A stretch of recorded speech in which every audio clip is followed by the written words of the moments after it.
नमस्कार दोस्तों, मैं जय कुमार आपके अपने क्लब एजुकेशन चैनल पे एक बार फिर से आप सभी लोगों का स्वागत करता हूं। दोस्तों, आज की वीडियो में मेरा एक नया प्रैक्टिस सेट मैंने लिया है। तो आइए आज का प्रैक्टिस सेट देखते हैं। प्रश्न नंबर 1 से, हिंदी साहित्य का इतिहास ग्रंथ के लेखक कौन है? तो हिंदी साहित्य के इतिहास ग्रंथ का लेखक आचार्य रामचंद्र शुक्ल जी हैं, जिसकी रचना 1929 में किए थे।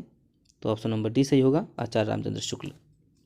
प्रश्न दूसरा है, इनमें से कौन सा नाम रीतिकाल का नहीं है? तो रीतिकाल का नाम कौन सा नहीं है? तो ऑप्शन नंबर सी सही होगा, पूर्व मध्यकाल। यह नाम भक्तिकाल से संबंधित है, न कि रीतिकाल से। अलंकृत काल, श्रृंगार काल, उत्तर मध्यकाल, ये जो नाम है यह रीतिकाल से संबंधित है। तो इसका ऑप्शन नंबर सी सही होगा, पूर्व मध्यकाल। आगे देखते हैं प्रश्न नंबर 3, शिव सिंह सरोज नामक कृति के लेखक हैं। तो शिव सिंह सरोज किसकी रचना है? तो यह शिव सिंह सेंगर जी की रचना है, जो कि 1883 ईस्वी में लिखे थे। आगे देखते हैं प्रश्न नंबर 4, वल्लभाचार्य का संबंध किस मत से है? तो वल्लभाचार्य का संबंध पुष्टि मार्ग संप्रदाय से है। इस संप्रदाय में कृष्ण पूर्णानंद स्वरूप पूर्ण पुरुषोत्तम पर ब्रह्म है। तो ऑप्शन नंबर सी सही होगा, पुष्टि संप्रदाय से संबंधित है। आगे देखते हैं प्रश्न नंबर 5, साहित्य लहरी कृति के कृतिकार हैं। तो साहित्य लहरी किसकी कृति है? तो यह सूरदास जी की कृति है। सूरसागर, सूरसारावली, साहित्य लहरी इनकी रचनाएं हैं। आगे देखते हैं प्रश्न नंबर 6, प्रयोगवादी कवि इसमें से कौन सा है? तो प्रयोगवादी कवि कौन है? तो अज्ञेय जी हैं। ऑप्शन नंबर ए सही होगा, अज्ञेय जी प्रयोगवादी कवि हैं। प्रश्न नंबर 7 देखते हैं, इनमें से कौन सा कवि तार सप्तक का संपादक रहा है? तो तार सप्तक का संपादक कौन है? धर्मवीर भारती जी हैं, अज्ञेय जी, मुक्तिबोध या सर्वेश्वर दयाल सक्सेना जी। तो ऑप्शन नंबर बी सही होगा, अज्ञेय जी हैं, जिन्होंने तार सप्तक का संपादन किया था। और पहला तार सप्तक 1943 ईस्वी में संपादित हुआ था। आगे देखते हैं, रसमंजरी इनमें से किस कवि की कृति है? तो रसमंजरी किनकी कृति है? तो यह नंददास जी की कृति है। ऑप्शन नंबर ए सही होगा, नंददास। केशवदास जी की है रामचंद्रिका, मुक्तिबोध जी की है एक अंधेरे में, और सूरदास जी की सूरसागर, सूरसारावली, साहित्य लहरी आदि रचनाएं हैं। तो रसमंजरी नंददास जी की रचना है। आगे देखते हैं प्रश्न नंबर 9, मधुशाला के रचयिता का नाम बताइए। तो मधुशाला, मधुबाला, मधुकलश, निशा निमंत्रण इत्यादि रचनाएं अज्ञेय जी की है। ऑप्शन नंबर बी सही होगा, अज्ञेय जी। प्रश्न नंबर 10 देखते हैं, बसेरे से दूर किस विधा की पुस्तक है? तो बसेरे से दूर यह एक आत्मकथा की विधा है। ये हरिवंश राय बच्चन जी की आत्मकथा है। तो ऑप्शन नंबर बी सही होगा, रेखा चित्र। ऑप्शन नंबर डी सही होगा, आत्मकथा। आगे देखते हैं प्रश्न नंबर 11, वेदना की कवित्री किसे कहा जाता है? तो वेदना की कवित्री महादेवी वर्मा जी को कहा जाता है। ऑप्शन नंबर ए सही होगा, महादेवी वर्मा। अगला प्रश्न है प्रश्न नंबर 12, कामायनी किस काल की रचना है? तो कामायनी लिखी गई थी 1936 ईस्वी में। यह छायावादी महाकाव्य है। इसके लेखक जयशंकर प्रसाद जी हैं, और इसमें समरसतावाद, आनंदवाद की स्थापना भी की गई है। और कामायनी में 15 सर्ग हैं। तो इसका ऑप्शन नंबर ए सही होगा, छायावाद काल की रचना है। आगे देखते हैं प्रश्न नंबर 13,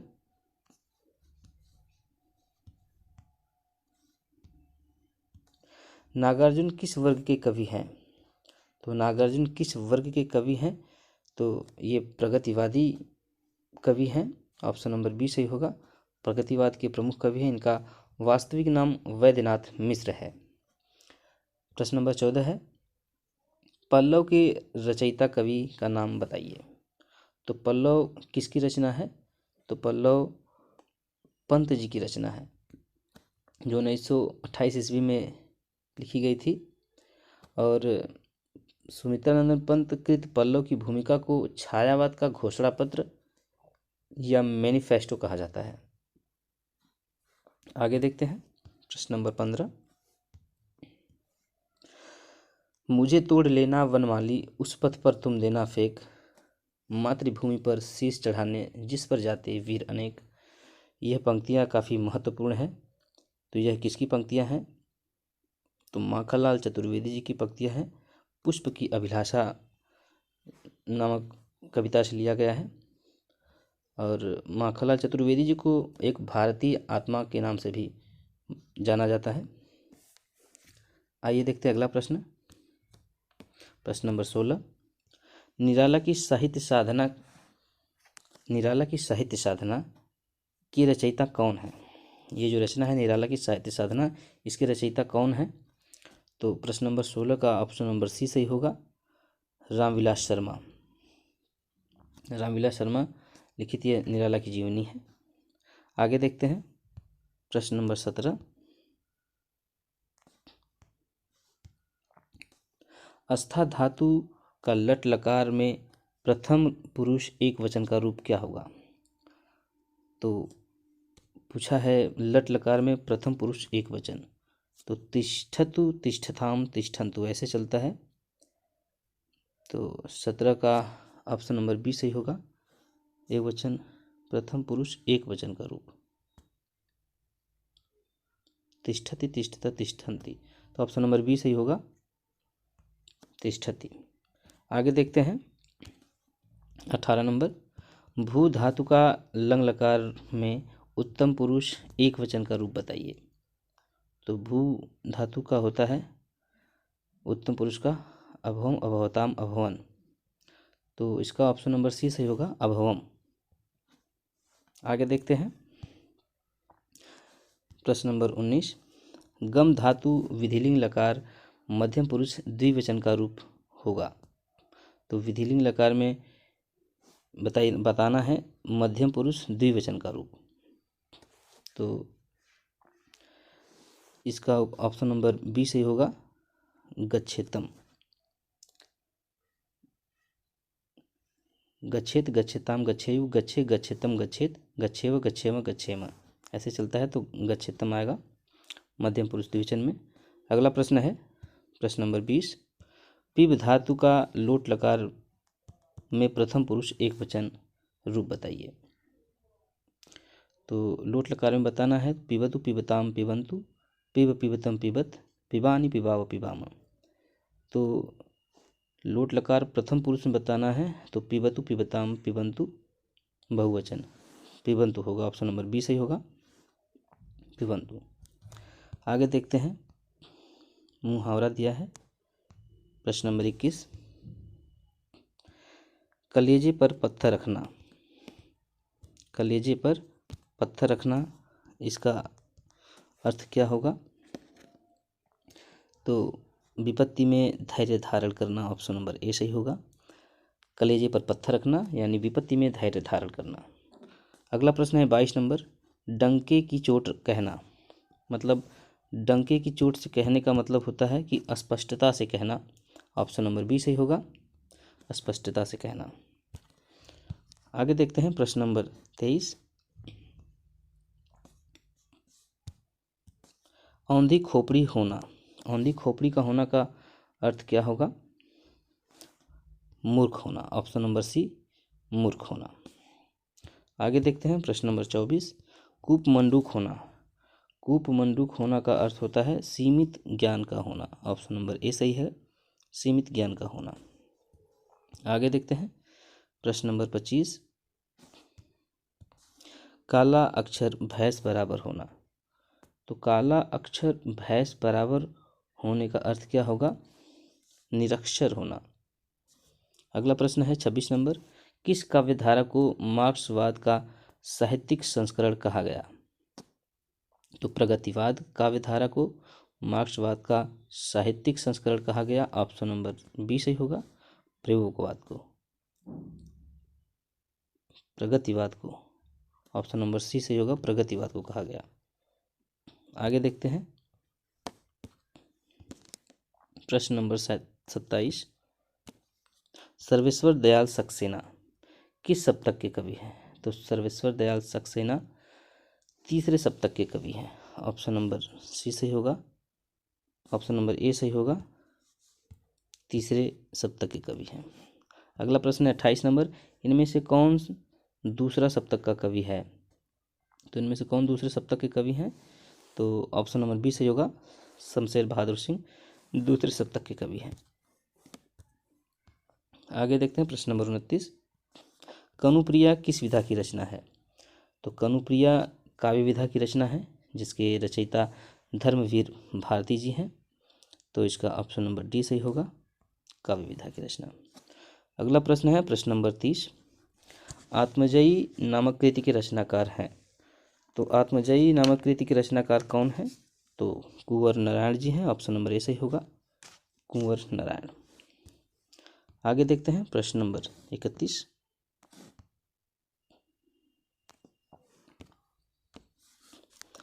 हिंदी के काव्य भाषा परक समीक्षक का नाम है। तो हिंदी के काव्य भाषा परक समीक्षक रामस्वरूप चतुर्वेदी जी हैं। ऑप्शन नंबर सी सही होगा, रामस्वरूप चतुर्वेदी। अगला प्रश्न है प्रश्न नंबर 32, अपभ्रंश का वाल्मीकि इनमें से किसे कहा जाता है? तो अपभ्रंश का वाल्मीकि स्वयंभू को कहा जाता है। ऑप्शन नंबर सी सही होगा, स्वयंभू को। स्वयंभू का अपभ्रंश में रचित रचना पौमचरियु है। आगे देखते हैं प्रश्न नंबर 33, उल्लेख का संधि होगा। तो उल्लेख का संधि क्या होगा?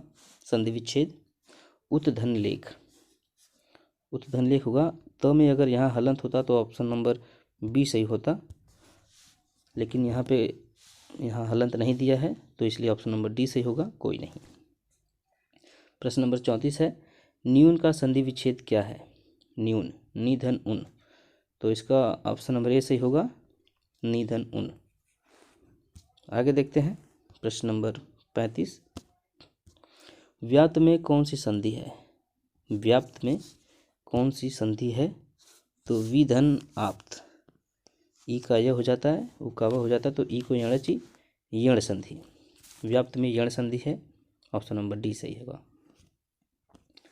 अगला प्रश्न है प्रश्न नंबर 36, इन मुसलमानन हरिजन पे कौटिक हिंदू बारी है, यह पंक्ति किस कवि की है? तो यह पंक्ति भारतेंदु हरिश्चंद्र जी की है। ऑप्शन नंबर बी सही होगा, भारतेंदु जी। आगे देखते हैं प्रश्न नंबर 37,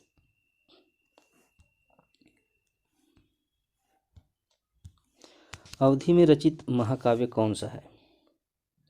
तो 37 नंबर है, अवधि में रचित महाकाव्य कौन सा है?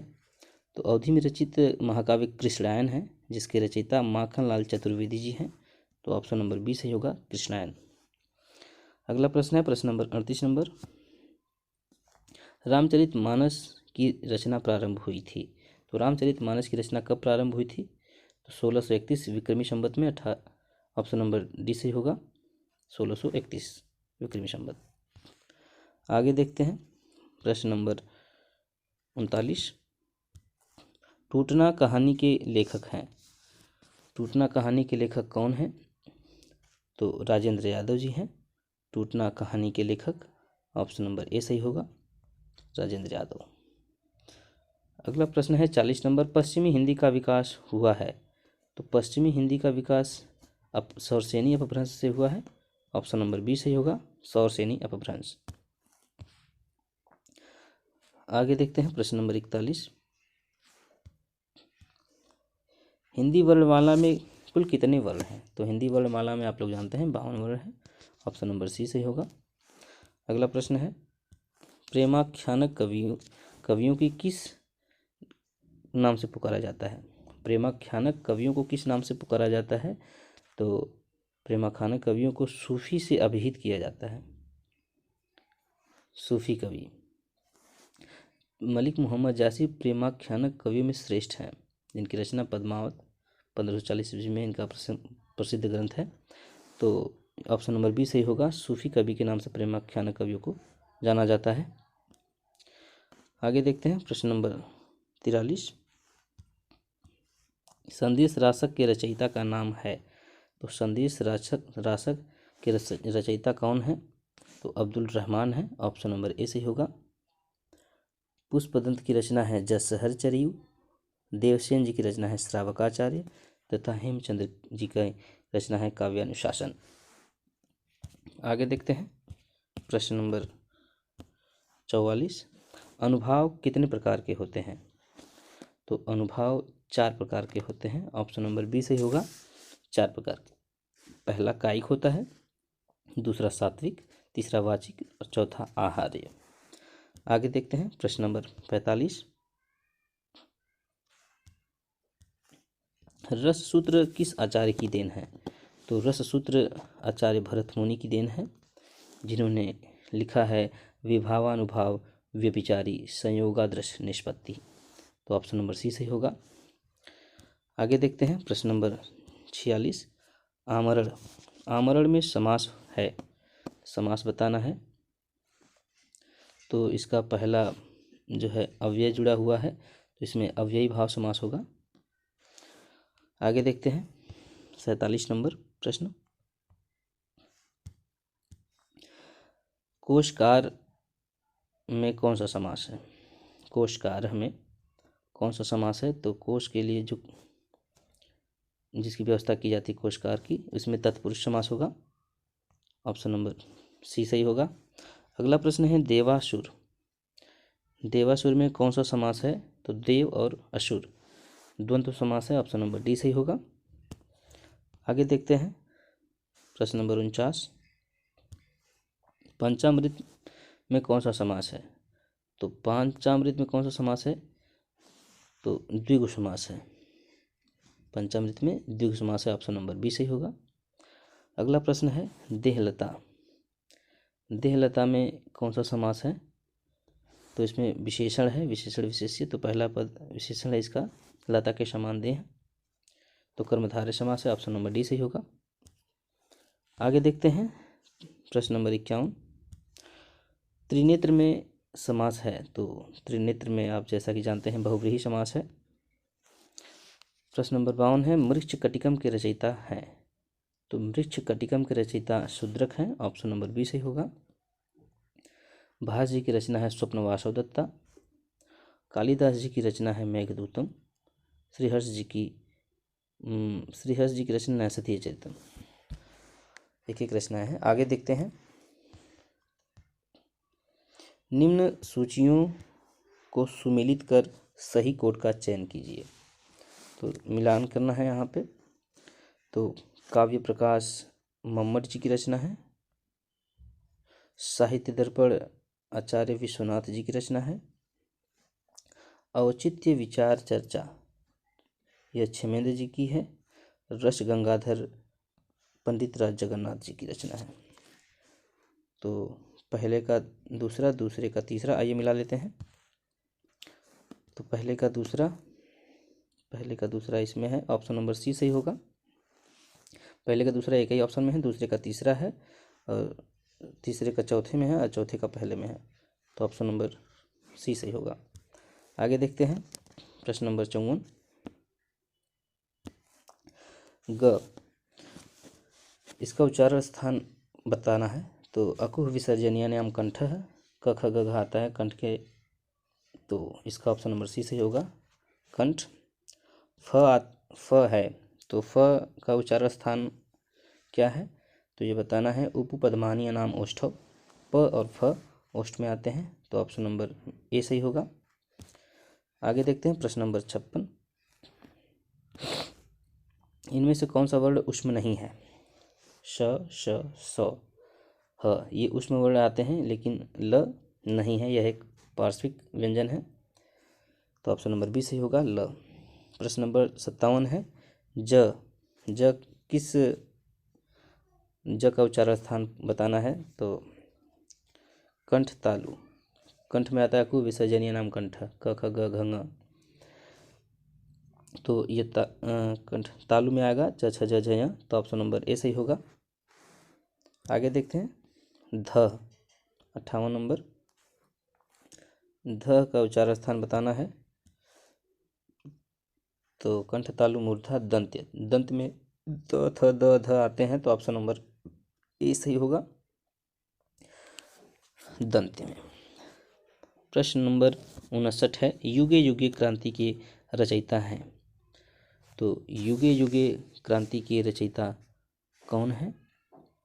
प्रश्न नंबर 59 का ऑप्शन नंबर सी सही होगा, विष्णु प्रभाकर। युगे युगे क्रांति विष्णु प्रभाकर जी की रचना है। मोहन राकेश का लहरों के राजहंस है। सुरेंद्र वर्मा 8वां सर्ग और उदय शंकर भट्ट जी का शक विजय। तो आगे देखते हैं प्रश्न नंबर 60, कंचन। कंचन का अर्थ क्या होता है? चांदी, सोना, धतूरा, तांबा। तो कंचन का समानार्थी शब्द सोना होता है, समानार्थी बताना है। अगला प्रश्न है 61 नंबर, सोम। सोम का समानार्थी शब्द बताना है। तो सोमवार, चंद्रमा, सूर्य, सरोवर। तो इसमें होगा चंद्रमा, ऑप्शन नंबर बी सही होगा। आगे देखते हैं प्रश्न नंबर 62, सिखी। सिखी का समानार्थी बताना है। मोर, वाण, सूर्य, पतंग। तो सिखी का पर्याय होता है समानार्थी शब्द मोर। प्रश्न नंबर 63 है, इनमें से कौन घोड़े का पर्यायवाची शब्द नहीं है? तो घोड़े का पर्यायवाची शब्द कौन सा नहीं है? सिंधु, घोटक, है, संधव। घोटक भी होता है भी होता है, संधव भी होता है, सिंधु नहीं होता। तो ऑप्शन नंबर ए सही होगा, सिंधु घोड़े का पर्यायवाची शब्द नहीं है। तो दोस्तों, जैसा कि आज वीडियो कुछ लंबी हो जाएगी, तो आज के लिए बस इतना ही रहने देता हूँ। अगर आपको मेरी वीडियो अच्छी लगती है तो लाइक कमेंट शेयर कीजिए, और आप नए हैं तो मेरे चैनल को सब्सक्राइब कर लीजिए। तो आज के लिए बस इतना ही। जय हिंद, जय हिंदी।